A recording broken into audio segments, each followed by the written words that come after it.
Hey there, YouTube. It's Kurt here. Today we're going to take a look at this take on a deck that I think is actually pretty spicy. I mean, it's kind of borrowed from theories that have been traveling around, like decks like Burning Abyss, to where we're like normal summoning Tour Guide and then going into Arborea. But today we have, well, two different builds of combo Relinquished. And yeah, Relinquished is one of those decks that can be really bricky, but if you build it right, it can be an incredible amount of fun. So, like, obviously, so let's just take a look at the deck list real quick here. We're actually doing two different builds, one with needle fiber and one that doesn't utilize needle fiber. So yeah, the main difference between these two, obviously a lot of people are worried that needle fiber will get hit at some point, and it probably will. And yeah, I don't fault anyone for thinking that. This is one of the cards that kind of makes this deck more relatively fair. I mean, you can pretty much poop out a really good board, but it's extremely interruptible. So that's one of the downsides here. But and it gets a little bit bricky. But these really overpowered combos can make it compete with some of the best strategies. If you take it, yeah, especially if you like take it to the locals. So right here, so we have like 6 normal summons. We're doing the Predaplant combo, and again, there's a lot of variants here. How your combo is going to look almost entirely different no matter what hand you draw, but you're going to utilize some of the same pieces. So you're going to utilize like Cross Sheep, and you're going to utilize Arborea. If you don't get access to Arborea, there are still some spicy plays you can do. You can still end on like Linkaribo, Appaloosa for 2, and then sometimes 1 or 2 Millennium Eyes.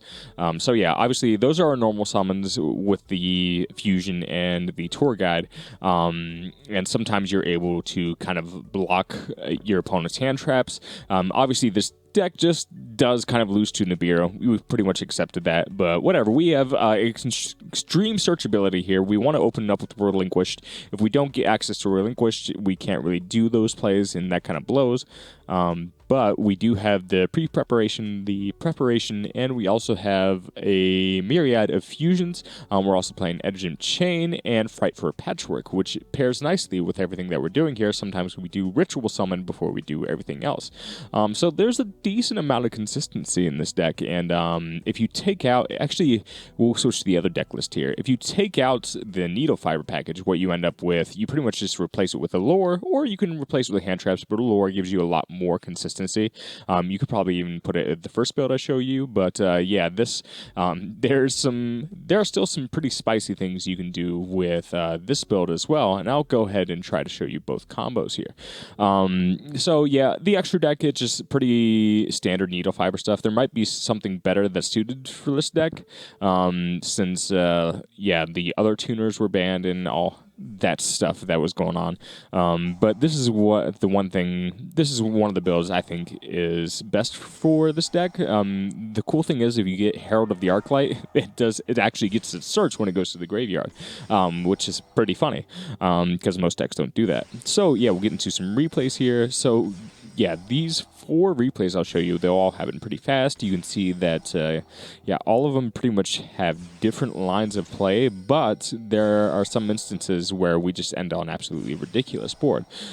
Now, one thing to keep in mind is a lot of times your opponent, this deck can go second if your opponent's playing if they put up 2 negates, sometimes you can play through it. If they put up more than that, you're not playing through it, just because this deck has some really, really unique interactions.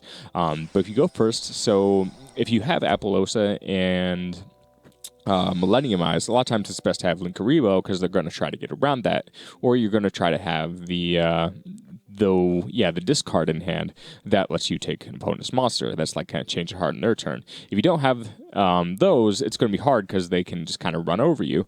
But if you have enough negates anyway, it really doesn't matter.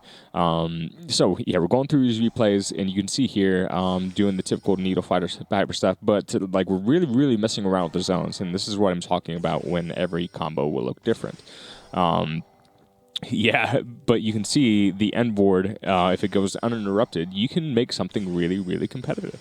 Even if you do get interrupted, sometimes you do have a little bit of follow-up. It all depends on what you draw. So yeah, after these combo replays are done, we're going to go, the needle fiber ones, we're going to go try to show you what a non-needle fiber one looks like. again, I record the voice before I even like record this replay, but yeah, this is just for an example. Like you do want to open up a normal summon, but even if you don't, a lot of times your standard board will be like 2 Millennium Eyes and then a Linkaribo and Apollosa for 2, or you can change that around. You can do Union Carrier, but I don't really like the Union Carrier that much just because Union Carrier can't be used as link material. That's the only problem I have with the Union Carrier combo. And you kind of need it to maybe end on Apollosa, but it can be spicy. If you know your opponent's going to be on Super Poly or something like that, Union Carrier can be really nice. So, yeah, it's not shabby at all. You could potentially do the Union Carrier and the Needle Fiber combo as well. I just didn't care to put it in there. So yeah, hopefully you guys enjoyed this video. If you like this video, like it, subscribe, all that good stuff. Peace.